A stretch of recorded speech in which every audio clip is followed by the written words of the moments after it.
Mainit na namang pinag-uusapan ng mga netizens ang naging biruan ni na Jong Hilario at Kim Chiu sa It's Showtime matapos mapansin ni Jong ang outfit ng actress host.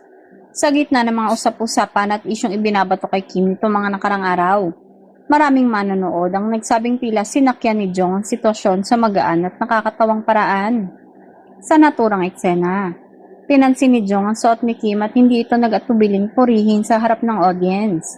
Dahil dito, napangiti si Kim at game na nakisabay sa kulitan ng kanyang co-host. Marami ang natuwa dahil naging magaan ang takbo ng usapan at nagbigay ito ng positibong vibes sa programa. Agad namang umani ng iba't ibang reaksyon online ang naturang tagpo. May mga netizen na nagsabing magandang ginawa ni Jong dahil ipinakita niyang suportado niyang kanyang co-host sa kabila ng mga usap-usapan.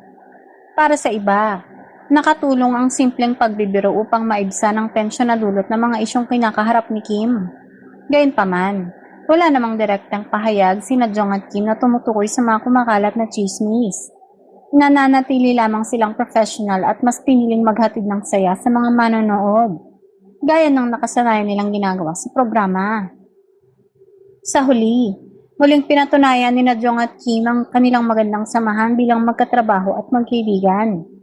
Habang patuloy na usap-usapan ng iba't ibang issue sa social media, mas pinili nilang ituon ng pansin sa pagbibigay ng aliw at positibong energy sa kanilang mga tagahanga.